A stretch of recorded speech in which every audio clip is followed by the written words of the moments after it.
Hello दोस्तों, स्वागत है आपका एक बार फिर से आपके अपने चैनल मैथ टेक्नोक्रेट्स में।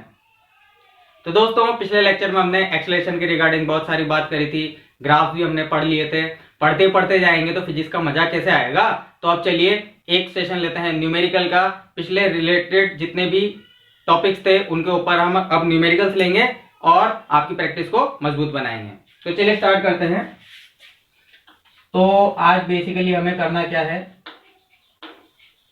आज बेसिकली हमें न्यूमेरिकल्स प्रैक्टिस करनी है। आज बेसिकली न्यूमेरिकल्स की प्रैक्टिस करनी है, ठीक है। तो क्वेश्चन नंबर 1 है हमारे पास, ठीक है ना। तो बच्चों, क्वेश्चन की लैंग्वेज पे मैं नहीं जाऊंगा, लैंग्वेज आपको अंडरस्टैंड करनी पड़ेगी। मैं पूरी डिटेल्ड में लैंग्वेज नहीं लिखूंगा, मैं डायग्राम के थ्रू आपको क्वेश्चन समझाऊंगा। देन आफ्टर आपको ये भी पता चलेगा कि क्वेश्चन को फ्रेम कैसे करना है, ठीक है। तो क्वेश्चन है, a particle is travelling 5 metre per second due to east, ठीक है ना, and in 10 second its change in velocity and in 10 second its velocity changes to 5 metre per second due north. आई बात समझ में। देखिए, अब इस तरीके की लैंग्वेज आपको मिलेगी, इस तरीके की लैंग्वेज आपको मिलेगी। तो पहला क्वेश्चन के लिए सबसे पहले मैं आपको रेफरेंस फ्रेम बना देता हूं या फिर साइन कन्वेंशन बना देता हूं, ठीक है। This is north, south, east and west, ठीक है। तो क्वेश्चन में हमसे ये बोल रहा है कि हमारे पास एक इनिशियल वेलोसिटी वेक्टर था, ठीक है, जिसका मैग्नीट्यूड था 5 metre per second due east, मतलब उसकी डायरेक्शन क्या थी, ईस्ट थी। Very good. देन उसके बाद हमारे पास फाइनल वेलोसिटी वेक्टर है जिसकी डायरेक्शन नॉर्थ है। क्या है, जिसकी डायरेक्शन नॉर्थ है। कितनी है, 5 मीटर पर सेकेंड, ठीक है ना। मैग्नीट्यूड चेंज नहीं हुआ, सिर्फ डायरेक्शन चेंज हुई है। तो क्वेश्चन हमसे पूछ रहा है, क्वेश्चन हमसे पूछ रहा है कि चेंज इन वेलोसिटी कितनी होगी। तो क्वेश्चन में हमारे पास आ जाएगा, इसको अपन बोल देंगे u वेक्टर, इसको अपन बोल देंगे v वेक्टर। क्वेश्चन हमारे पास आ जाएगा फाइंड एवरेज एक्सेलरेशन, ठीक है ना, if time interval is equals to 10 second, ठीक है। एवरेज एक्सेलरेशन पूछा है। तो चलिए इसका सॉल्यूशन स्टार्ट करते हैं, बहुत ही जल्दी से सॉल्यूशन हो जाएगा इसका। जैसा कि हम जानते हैं एवरेज एक्सेलरेशन की वैल्यू कितनी होती है, एवरेज एक्सेलरेशन की वैल्यू हमारे पास होती है delta v by delta t, means v final minus v initial divided by delta t. अब देखिए, फाइनल और इनिशियल अगर हम इसको पॉजिटिव क्वाड्रेंट मान लेते हैं तो ईस्ट हो जाएगा हमारे पास एक्स के और ये हमारे पास हो जाएगा वाई के, ठीक है। तो हम एवरेज एक्सेलरेशन निकालेंगे। फाइनल वेलोसिटी हमारी क्या है, 5 मीटर पर सेकेंड, किस डायरेक्शन में, जे के। तो a average is equals to 5 j cap. J cap क्यों, क्योंकि वाई डायरेक्शन में है, माइनस इनिशियल वेलोसिटी कितनी, 5 मीटर पर सेकेंड, अलोंग आई कैप 5 आई कैप, ठीक है, divided by delta T. Delta की टी कितना है, 10। तो 5 से 10 2 बार कट जाएगा तो हमारे पास आ जाएगा minus I cap plus J cap by 2। तो ये एवरेज एक्सेलरेशन की वैल्यू हो गई हमारे पास। और अगर कोई हमसे मैग्नीट्यूड पूछता है, ठीक है ना, अगर कोई हमसे एक्सेलरेशन का मैग्नीट्यूड पूछता है, मतलब ये तो हो गया एक्सेलरेशन वेक्टर। ये क्या निकाला अपन ने, एक्सेलरेशन वेक्टर। अब हम एक्सेलरेशन वेक्टर से निकालेंगे इसका मैग्नीट्यूड। तो मैग्नीट्यूड कितना हो जाएगा, -1/2 का स्क्वायर प्लस 1/2 का स्क्वायर अंडर द रूट। तो हमारे पास ये कितना हो जाएगा, 1/4 प्लस 1/4 कितना हुआ, 2/4। तो अंडर रूट 2/4, इसका मतलब 1/√2 यूनिट, या फिर मीटर पर सेकंड स्क्वायर लिख सकते हैं अगर मीटर एन केस में चल रहा है तो, ठीक है ना। तो ये मैग्नीट्यूड आया हमारे पास 1/√2 इस तरीके से, ठीक है ना। ये -1/2 का आया 1/2, ये आया जे कैप से, आई कैप से, है ना, और ये 1/2 आया जे कैप से। तो इस तरीके से अपन ने एक्सेलरेशन निकाल दिया है, एवरेज एक्सेलरेशन। तो एवरेज एक्सेलरेशन का अपन ने एक्सप्रेशन भी निकाला है और इसका मैग्नीट्यूड भी निकाला है, ठीक है। अब इस डायग्राम को आप एक बार यहां पर भी देख सकते हैं सॉल्व करने के हिसाब से। यू वेक्टर इधर था, वी वेक्टर इधर है, ठीक है। चेंज इन वेलोसिटी वेक्टर किधर होगा, मतलब इसकी डायरेक्शन डायग्राम में कैसे बताओगे? जैसे वेक्टर तो आपने बता दिया, वेक्टर का एक्सप्रेशन आप बता चुके हो, लेकिन इस डायग्राम में अगर मैं आपसे बोलूं कि एवरेज एक्सेलरेशन की डायग्राम आपको बनाना है इस वाले डायग्राम में, है ना, तो एवरेज एक्सेलरेशन की डायरेक्शन क्या होती है? जो डेल्टा वी की डायरेक्शन होती है। तो इसमें आपको डेल्टा वी निकालना है, ठीक है। अब डेल्टा वी अपन ने कैसे निकाला था? अपन ने पढ़ा था फर्स्ट इक्वेशन से v equal to u plus a t, मतलब u वेक्टर में जब हम एक्सेलरेशन वेक्टर को ऐड करेंगे तो देखिए u वेक्टर, इसमें मैं क्या ऐड करूं कि मेरे पास ये फाइनल पॉइंट आ जाए, तो मुझे ये स्ट्रेट लाइन ऐड करनी पड़ेगी इस डायरेक्शन में, तो ये हो जाएगा ए टी, ठीक है। तो अगर आपसे क्वेश्चन कोई पूछ लेता है कि डायरेक्शन ऑफ एवरेज एक्सेलरेशन, तो direction of average acceleration is कितनी हो जाएगी? ये देखिए ये वाली डायरेक्शन, ये वाली, तो इस डायरेक्शन को सीधा उठा के अपन यहाँ पे रख देते हैं, हाँ रख देते हैं यहाँ पे, तो ये क्या आ गई? नॉर्थ वेस्ट, है ना। Direction of average acceleration is north west, ठीक है। ये इसका निकालने का तरीका। या फिर दूसरे तरीके से अगर आप देखिए, वैसे ये काफी है, ठीक है ना, तो आपने इस तरीके से इसकी डायरेक्शन भी निकाल ली। अब चलिए दूसरे क्वेश्चन को देखते हैं।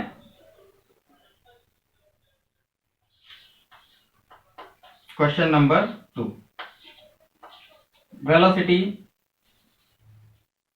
Velocity equal to 4t cube minus 2t। ये हमें एक वेलोसिटी का एक्सप्रेशन दे रखा है, ठीक है। दूसरी चीज बता रखी है, मोशन स्टार्ट एट ओरिजिन, ठीक है।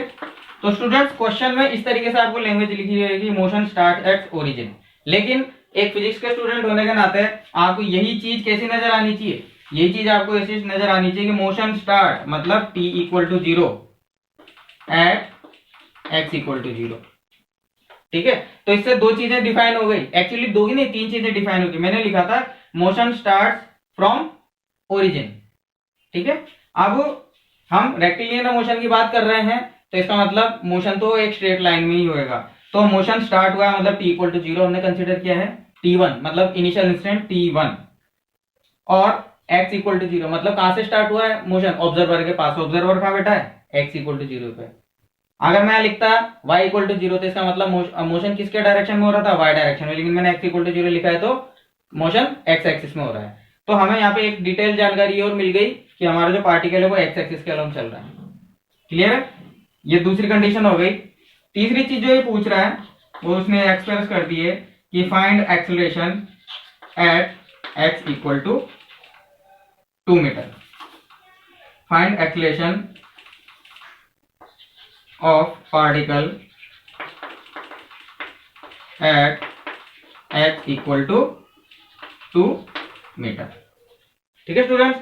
तो देखिए ये क्वेश्चन हमारे पास, चलिए इसका सॉल्यूशन स्टार्ट करते हैं। कंफ्यूज नहीं होंगे, जिसका जितना हिस्सा है वो उतना ही रहेगा। तो हम सॉल्यूशन करते हैं इसका, ठीक है। सॉल्यूशन तो सबसे पहले हम, तो वेलोसिटी हमें दे रखा है, टाइम के फंक्शन है 4t cube minus 2t, 4t cube minus 2t, ठीक है।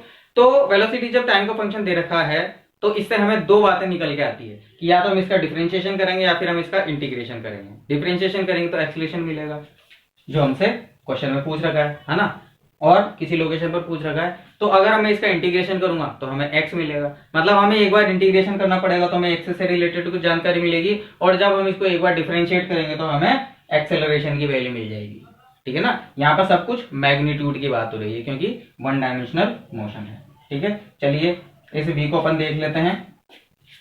तो v को मैं क्या लिख सकता हूं? v को मैं लिख सकता हूं dx बाय dt, ठीक है, equal to 4t cube minus 2t। तो मेरे पास नेक्स्ट इक्वेशन आ जाएगी, integration of dx equal to 4 constant है, integration of t cube dot dt minus 2 integration of t dot dt, ठीक है। अब हमें x कब निकालना है? हमें x निकालना है, मतलब जब x मेरा 0 था तब टाइम भी 0 था, और जब मैं x 2 रख देता हूं, क्या रख देता हूं 2, क्योंकि at x equal to 2 metre, x बराबर 2 मीटर पर हमें करना है जो भी करना है, जो भी कैलकुलेशन करनी है। तो ये मेरे पास आ जाएगा इंटीग्रेशन ऑफ dx x होता है, तो ये आ जाएगा 2 माइनस 0 इक्वल टू 4। ये हमारे पास आ जाएगा t की पावर 4/4, लिमिट्स हो जाएगी इसकी। ये t वो टाइम है जब उसका एक्सीलरेशन, मतलब ये t वो टाइम है जब वो उसकी लोकेशन 2 मीटर पर थी, ठीक है ना। तो वो वेरिएबल टाइम हमें निकालना है, तो हम यहाँ लिख देते हैं 0 to t, माइनस ये आ जाएगा हमारे पास t²/2, ये भी हो जाएगा 0 to t। 2 से 2 कैंसिल, 4 से 4 कैंसिल, ठीक है। तो हमारे पास आ जाएगा 2 इक्वल टू कितना आया है, t की पावर 4 माइनस ये हमारे पास आ जाएगा t², ठीक है।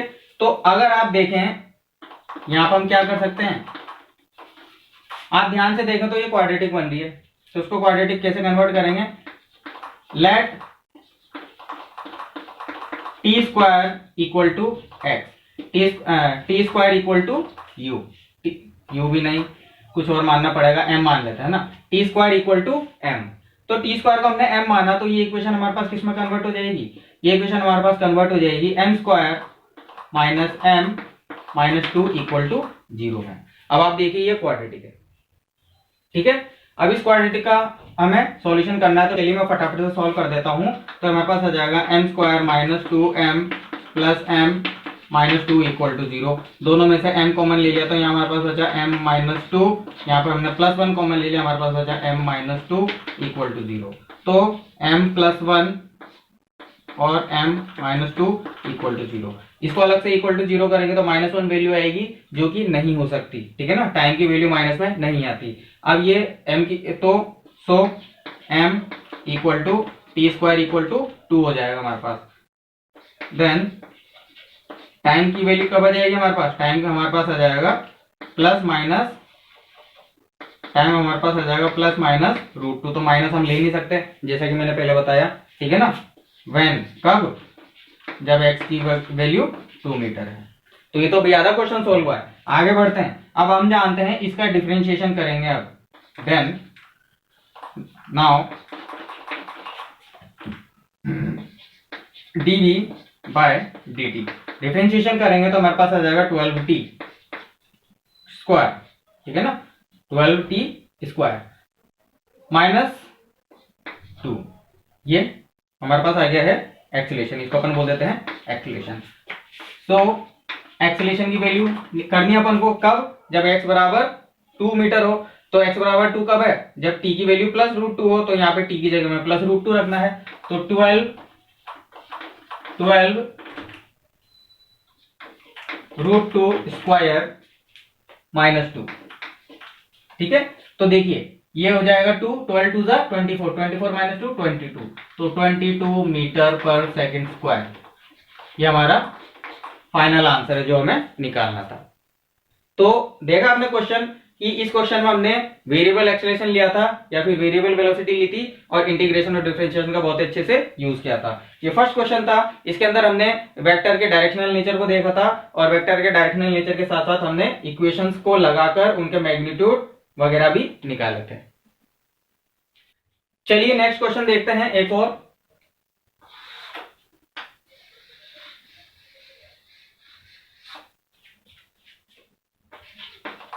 Question number 3।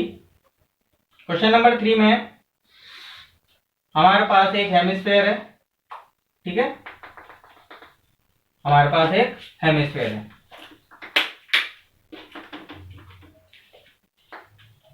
अब इस हेमिस्फीयर पे एक पॉइंट है हमारे पास इधर, ठीक है, इस पॉइंट को हम सी बोल देते हैं। ये पॉइंट हमारे पास है ए, और एक पॉइंट हमारे पास है जस्ट इसके नीचे बी, और ये हेमिस्फीयर का सेंटर है, ये हेमिस्फीयर का सेंटर है ओ, ठीक है। तो स्टूडेंट्स आपको दे रखा है कि ये डिस्टेंस आपको दे रखी है 2 मीटर, ये डिस्टेंस आपको दे रखी है 3 मीटर, ओके, ये डिस्टेंस 2 मीटर और ये डिस्टेंस 3 मीटर। और क्वेश्चन में आपसे पूछा गया है कि एक पार्टिकल यहाँ पर है ए पर और बी पर, तो ए वाला पार्टिकल सी की डायरेक्शन में चलता है u1 वेलोसिटी से और बी वाला पार्टिकल भी सी की डायरेक्शन में चलता है u2 वेलोसिटी से, u2 वेलोसिटी से, ठीक है ना।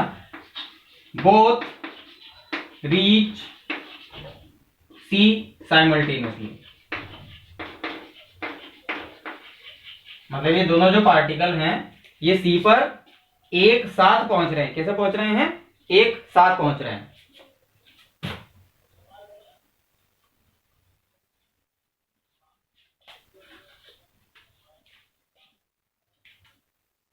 ठीक है स्टूडेंट्स, बोथ रीचेस सी साइमल्टेनियसली। देन फाइंड क्या फाइंड करना है हमें? u1 बाय u2, ठीक है। तो देखिए स्टूडेंट्स, क्वेश्चन के अंदर मैंने u1 बाय u2 लिखा है, u1 vector by u2 vector नहीं लिखा है, ठीक है ना। मतलब हमें इन दोनों के मैग्नीट्यूड्स को कंपेयर करना है। अब चलिए देखिए आप, ये जो हेमिस्फीयर है इसके बारे में अपन डिटेल ले लेते हैं। तो देखिए, सेंटर से लेके पेरिफेरी तक की जो डिस्टेंस होती है वो रेडियस होती है हेमिस्फीयर की, ठीक है। तो हम लिख देंगे radius equal to 3 + 2 = 5m। Radius 5m होती है। क्या होती है? रेडियस 5m होती है, 5 मीटर। अब अगर मैं O को C से अटैच कर देता हूं, तो O को C से अटैच करने के कारण ये जो हमारे पास लेंथ आई ये भी 5 मीटर है, ठीक है। ये 5 मीटर है, ये 3 मीटर है। तो अगर इस एंगल को आप थीटा माने तो पाइथागोरन ट्रिपलेट आपको याद है? आपको पाइथागोरन ट्रिपलेट याद है कि राइट एंगल ट्राइंगल बन रहा है, सबसे बड़ी आर्म 5 है, दूसरी आर्म 3 है, तो ये वाली ऑटोमेटिकली 4 हो जाएगी, सबको पता है, ठीक है। तो अब आप जानते हैं कि ये लेंथ कितनी हो जाएगी। सो BC इक्वल टू ये length BC equal to 4 metre. BC कितनी हो गई? 4 मीटर। अब हमें AC की बात करनी है। क्या करनी है? AC की बात। तो AC स्क्वायर, या फिर हम यूं लिखते हैं and AC square is equal to AB square plus BC square, ठीक है। तो AC स्क्वायर हमारे पास कितना आ जाएगा? AB का स्क्वायर, तो ये हो जाएगा 2 का स्क्वायर प्लस ये ऊपर वाली जो लेंथ है हमारे पास आई 4 का स्क्वायर। तो 4 4 जा 16, 16 + 4 20, 20 मीन्स 5 4 जा 20, तो 2√5। ये डिस्टेंस कितनी आ गई? AC स्क्वायर AC, ठीक है ना। 4 4 जा 16 एंड 16 + 4 20, 20 का रूट निकला 2√5, तो AC हमारे पास कितना आ गया? 2√5 मीटर। अब हमें क्वेश्चन में पूछा गया है दोनों की स्पीड का रेशियो। तो स्पीड होता है डिस्टेंस अपॉन टाइम। क्या होता है? Distance upon time. तो अपन यूं लिख देंगे u1 बाय u2। अब u1 ने कितना डिस्टेंस ट्रेवल किया है? u1 ने डिस्टेंस ट्रेवल किया है AC डिवाइडेड बाय u2 ने कितना डिस्टेंस ट्रेवल किया है? BC, ठीक है ना, अपॉन टाइम। इसको टाइम कितना लगा? T, और इसको कितना टाइम लगा? T। यही यहाँ पे जानने वाली बात है कि दोनों को टाइम कितना लगा है? T। बोला है ना, बोथ रीचेस सी साइमल्टेनियसली, एक साथ पहुंचते हैं। तो T से T कैंसिल हो जाएगा, तो हमारे पास u1 बाय u2 किसके बराबर आ जाएगा? AC बाय BC से, ठीक है। तो u1 bye u2 equal to AC कहाँ है हमारे पास? AC कितना आया था? AC कहाँ है? AC ये रहा 2√5, 2√5 डिवाइडेड बाय u2 कितना हमारे पास? यहां से लेके यहां तक BC हमारे पास आया था 4। तो जब हम इसको सॉल्व करेंगे तो हमारे पास आ जाएगा √5/2। ये रेशो है तो इसकी कोई यूनिट नहीं होगी, तो ये हमारे पास फाइनल आंसर, ठीक है। तो बच्चों, क्वेश्चन काइनेमेटिक्स में इक्वेशंस पे बन सकता है, डायग्राम पे बन सकता है, या फिर वेक्टर अलजेब्रा पे बन सकता है। तो आपको तीनों तरीके से काइनेमेटिक्स के प्रॉब्लम को हैंडल करना आना चाहिए।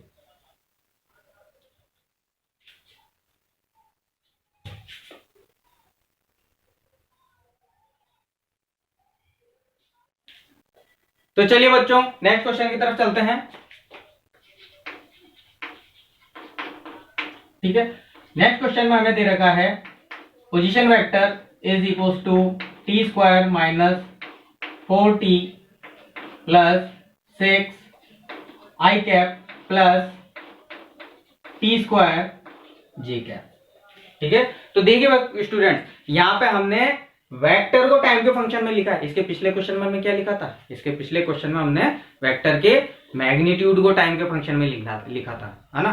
वेक्टर का मैग्नीट्यूड मतलब स्पीड, मतलब वहां पे स्पीड वेरी कर रही थी टाइम के साथ, लेकिन यहाँ पर हमने वेक्टर को टाइम के फंक्शन में लिखा है ना। तो टाइम का फंक्शन एक्स के साथ अलग वेरी कर रहा है, वाई के साथ अलग वेरी कर रहा है, एक्स डायरेक्शन में अलग वेरी कर रहा है, वाई डायरेक्शन में अलग वेरी कर रहा है। आई बात समझ में? ठीक है ना। और क्वेश्चन में बताया गया, पूछा क्या गया है, क्वेश्चन बोल रहा है कि find time when v vector is perpendicular to a vector. तो चलिए इसका सॉल्यूशन शुरू करते हैं।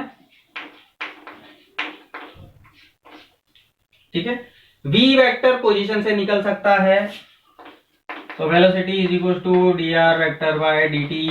तो जब हम इसका डिफरेंशिएशन करेंगे तो ये हमारे पास कितना आ जाएगा? ये हमारे पास आ जाएगा 2t माइनस फोर आई कैप प्लस 2t जे कैप। ये हमारे पास आ गई है वेलोसिटी। एंड और हम इसका एक बार और डिफरेंशिएशन कर देंगे तो हमारे पास आ जाएगा एक्सेलरेशन, मतलब वेलोसिटी का हम एक बार डिफरेंशिएशन या फिर पोजीशन का दो बार डिफरेंशिएशन कर दें तो हमारे पास आ जाएगा एक्सेलरेशन। तो 2t का डिफरेंशिएशन कितना हो जाएगा? ये हो जाएगा 2 आई कैप प्लस इसका डिफरेंशिएशन हो जाएगा 2 जे कैप। ठीक है ना। तो एक्सेलरेशन कैसा बच्चों? एक्सेलरेशन तो कांस्टेंट है, आप खुद देखिए यहाँ पे टी की टर्म्स गायब हो चुकी है, तो एक्सेलरेशन तो हमारे पास कांस्टेंट है। तो इस क्वेश्चन में वो आपसे ये भी पूछ सकता है, इस क्वेश्चन में वो आपसे ये भी पूछ सकता है कि define the type of acceleration, acceleration का टाइप डिफाइन कीजिए। तो यहां से आपको पता चल रहा है इसमें टी की कोई टर्म्स नहीं आ रही है, तो ये क्या है? ये कांस्टेंट, एक्सेलरेशन इज कांस्टेंट। अब सिंस हमें दे रखा है, हमें क्या दे रखा है? हमें दे रखा है कि एक्सेलरेशन वेक्टर परपेंडिकुलर हो v वेक्टर के, तो वो टाइम हमें निकालना है, वो टाइम हमें निकालना है। ठीक है, तो हम क्या कर देंगे, a vector dot v vector को जीरो के इक्वल पुट कर देंगे, क्योंकि जब दो वेक्टर परपेंडिकुलर होते हैं तो उनका डॉट प्रोडक्ट जीरो आता है। वेक्टर एलजेब्रा में अपन ने बहुत अच्छे से पढ़ा था, तो हम इन दोनों का डॉट प्रोडक्ट करेंगे। ये रहा हमारे पास v, ठीक है ना। तो डॉट प्रोडक्ट में क्या होता है? आई वाले कंपोनेंट मल्टीप्लाई हो जाते हैं और जे वाले कंपोनेंट मल्टीप्लाई हो जाते हैं। तो चलिए हम इसका प्रोडक्ट करते हैं।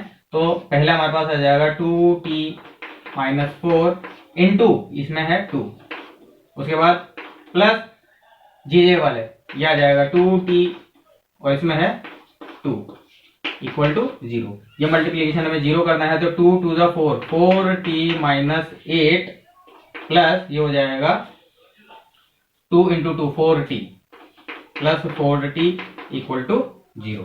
ठीक है, तो 4t plus 4t 8t, 8t minus 8 equal to 0, तो 8t इक्वल टू 8। तो t की वैल्यू कितनी आ गई हमारे पास?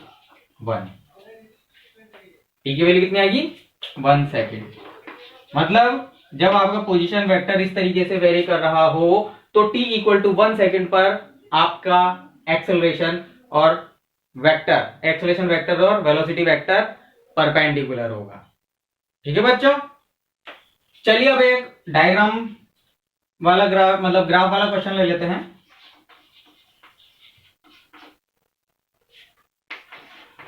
Draw speed time and velocity time graph of a ball dropped at some height। ठीक है, कुछ हाइट से आपने एक बॉल ड्रॉप की है, तो उसकी स्पीड टाइम और वेलोसिटी टाइम का अपन को ग्राफ बनाना है। तो चलिए बनाते हैं ग्राफ, कोशिश करते हैं। ये हमारे पास है फ्लोर, जिस फ्लोर पे बॉल को गिराया जाएगा। ठीक है, और ये है हमारे पास बॉल।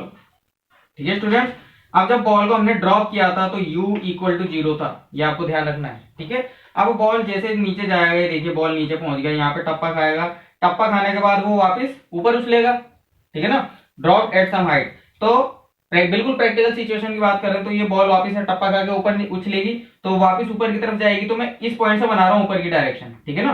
मतलब यहाँ पे बॉल नीचे की तरफ आ रही थी, टप्पा खा के वो वापस ऊपर जाएगी, टप्पा खा के वो वापस ऊपर जाएगी और यहाँ पे आके रुक जाएगी, यहाँ पर आके रुक जाएगी एक बार, ठीक है। तो इनिशियल वेलोसिटी v1 थी, तो ये फाइनल वेलोसिटी इसकी यहाँ पे v1 हो जाएगी। अब ये इसी v1 वेलोसिटी से ऊपर जाएगी, तो यहाँ पे v2 जीरो हो जाएगी। उसके बाद ये वापस नीचे जाएगी, ठीक है ना, मतलब ये यूं, फिर ये वापस यूं नीचे जाएगी, फिर टप्पा खाएगी, फिर ऊपर आएगी, फिर नीचे जाएगी, फिर टप्पा खाएगी, फिर ऊपर आएगी, फिर नीचे जाएगी, फिर टप्पा खाएगी, फिर ऊपर आएगी, फिर नीचे जाएगी। और इस तरीके से ये टप टप टप टप टप टप टप टप टप टप टप टप। आगे बात समझ में, ठीक है। तो इस मोशन का हमको बनाना है क्या, इस मोशन का हमें बनाना है स्पीड टाइम और velocity time graph. I hope students आप समझ गए होंगे मैंने क्या बात बोली है यहाँ पे, ठीक है। चलिए अब हम साइन कन्वेंशन की बात करें या फिर रेफरेंस फ्रेम की बात करें। रेफरेंस फ्रेम हमें लेना पड़ेगा किसके लिए, स्पीड के लिए नहीं, वेलोसिटी के लिए। तो रेफरेंस फ्रेम आप कुछ इस तरीके से लिख सकते हैं, ये हमारे पास ओरिजिन है, ये डाउनवर्ड डायरेक्शन, ये अपवर्ड डायरेक्शन, ठीक है। तो जैसा यूजुअली हम लेते हैं अपवर्ड डायरेक्शन को पॉजिटिव और डाउनवर्ड डायरेक्शन को नेगेटिव। अब चलिए, तो सबसे पहले हम बनाते हैं स्पीड टाइम ग्राफ।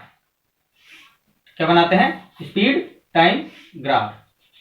तो ये हमारे पास है स्पीड और ये हमारे पास है इधर टाइम, ठीक है स्टूडेंट्स। अब देखिए स्पीड टाइम में स्पीड आपकी 0 से स्टार्ट हुई है और इस पॉइंट तक मैक्सिमम हुई है। भाई यहां से 0 थी, ड्रॉप किया था और यहां पर मैक्सिमम हो गई, तो स्पीड बढ़ रही है। स्पीड बढ़ रही है मतलब स्लोप कैसा होगा, इंक्रीजिंग। स्पीड बढ़ रही है कंटिन्यूअसली, मतलब ग्रेविटेशनल एक्सीलरेशन इसको नीचे की तरफ खींच रहा है।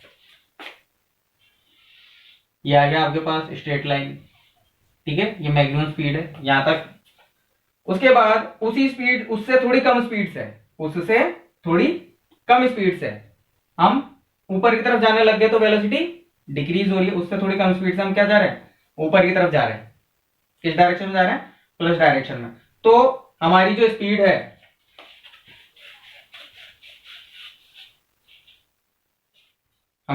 है वो क्या कर रही है, डिक्रीज कर रही है, ठीक है। तो देखिए इसी से थोड़ा नीचे में एक पॉइंट ले लेता हूं ये।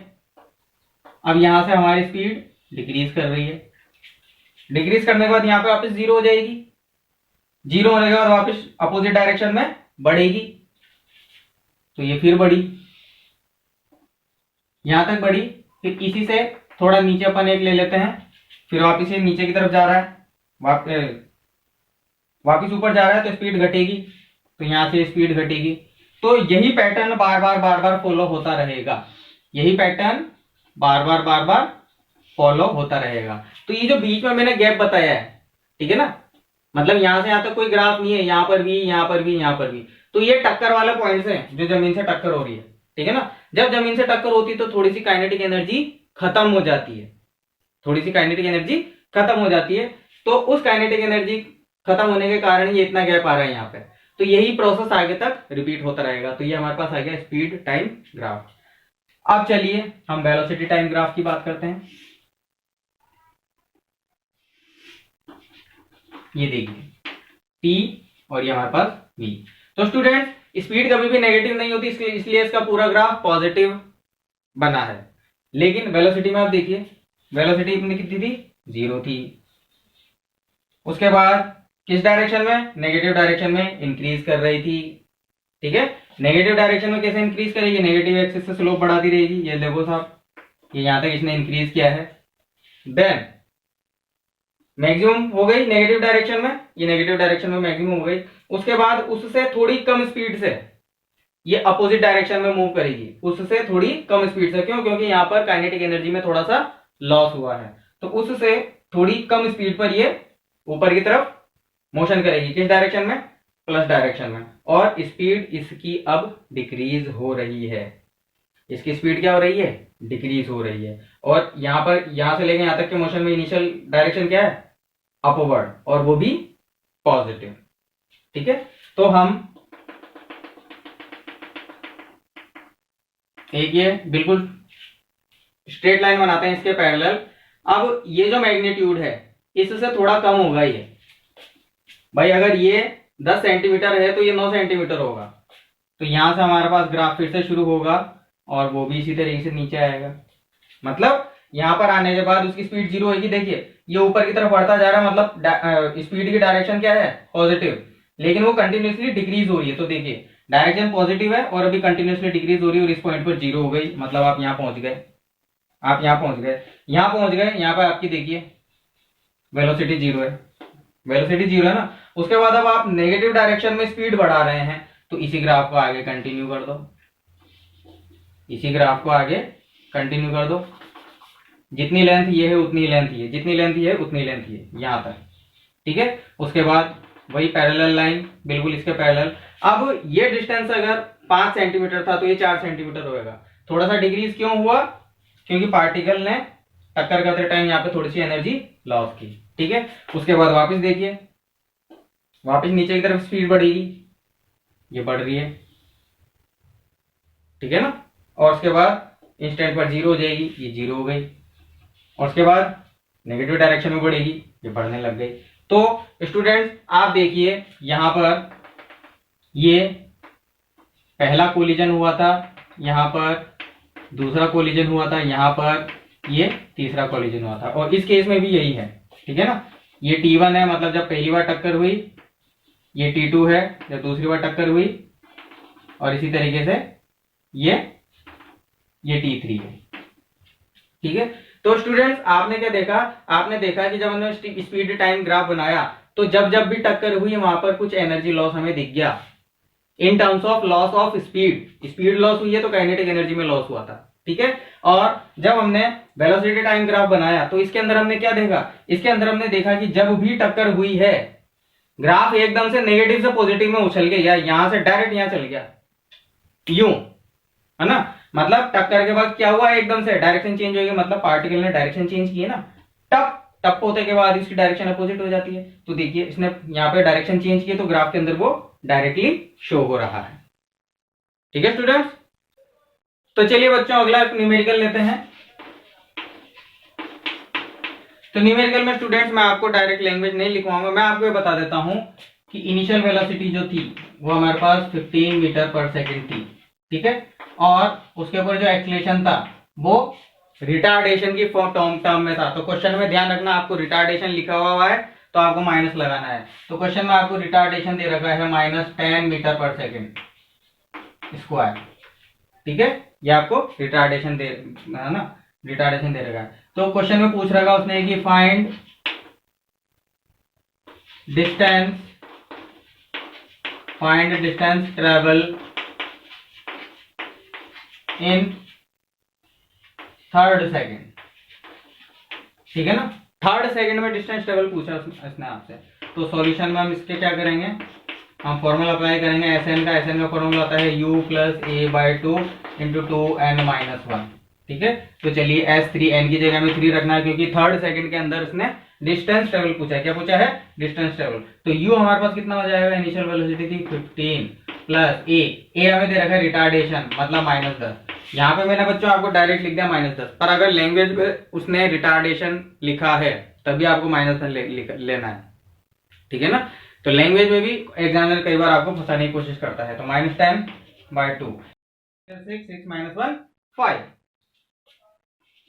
S3 = 15, ये हमारे पास आ जाएगा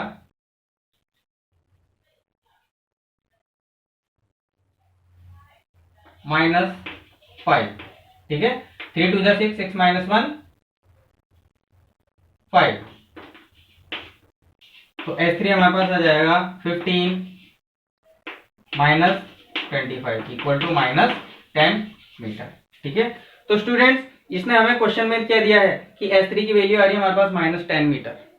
मींस ये जो हमारे पास इक्वेशन आई थी ये हमारे पास डिस्प्लेसमेंट के लिए आई थी। मतलब nth सेकंड में कितना डिस्प्लेसमेंट हुआ है, -10 मीटर। nth सेकंड में कितना डिस्प्लेसमेंट हुआ है, -10 मीटर। अब अगर हम देखें कि इसकी v = u + at से स्पीड 0 कब होती है, क्योंकि रिटार्ड कर रहा है ना, तो 0 स्पीड इसकी कब होगी, इनिशियल वेलोसिटी इसकी 15 है, a की वैल्यू -10 × t। तो जब मैं इसको सॉल्व करूंगा तो मेरे पास v इक्वल टू 0 कब आएगा, v इक्वल टू 0 आएगा t इक्वल टू 3/2 सेकेंड पर, t इक्वल टू 3/2 सेकेंड पर। ठीक है, तो 3/2 सेकेंड पर ये 0 हो जाएगी। तो जैसे मान लीजिए ये t इक्वल टू 0 था, यहां से पार्टिकल इस डायरेक्शन में चल रहा है, पॉजिटिव एक्स डायरेक्शन अपनी, ठीक है ना, ये ओरिजिन, ये प्लस एक्स, ये माइनस एक्स, तो पार्टिकल इस डायरेक्शन में चल रहा है। ठीक है, t इक्वल टू 3/2 सेकेंड पर, मतलब यहाँ पे t इक्वल टू 1 सेकेंड हो गया है और आधा सेकेंड और, तो यहाँ पे t इक्वल टू 3/2 सेकेंड हो गया। तो पार्टिकल इस पे अपोजिट डायरेक्शन में रिटार्डेशन लग रहा था। ठीक है, तो पार्टिकल यहाँ पे आके रुक गया और हमने क्या पूछा है, distance travelled in third second. तो इस पॉइंट के बाद वो अपनी डायरेक्शन चेंज कर लेगा। भाई मोशन इधर हो रहा है और उसको रोकने वाला रिटार्डेशन इधर लग रहा है, तो इसकी स्पीड कंटिन्यूसली धीरे कम होती जाएगी, कम होती जाएगी, कम होती जाएगी। तो t इक्वल टू 3/2 सेकेंड पर, तो अब आप देखिए t equal to third second, तो यहाँ पे तो 1.5 सेकेंड हुआ है, 1.5 सेकेंड के बाद पार्टिकल इसी डायरेक्शन में चलेगा और इधर चलता जाएगा। ठीक है ना, मतलब यहां से लेके यहां तक स्ट्रेट लाइन मोशन हो रहा है without any change in direction. Direction एक बार चेंज होनी थी, यहाँ पे हो गई, अब इस डायरेक्शन में बिल्कुल स्ट्रेट लाइन मोशन चल लग रहा है। तो स्ट्रेट लाइन मोशन में अगर आप डायरेक्शन चेंज नहीं करते हो तो डिस्टेंस ही डिस्प्लेसमेंट के बराबर होता है। तो थर्ड सेकंड में चला गया, डिस्प्लेसमेंट कितना था, -10 metre, then distance is equal to magnitude of displacement. तो ये कितना आ जाएगा, -10 की जगह आ जाएगा 10 मीटर। तो यही हमारा फाइनल आंसर है स्टूडेंट। ठीक है बच्चों, स्क्रीनशॉट ले लीजिए। तो बच्चों लेक्चर आपको पसंद आया हो, कंटेंट आपको अच्छा लगा हो तो चैनल को प्लीज लाइक और शेयर और सब्सक्राइब जरूर कर देना। Thank you.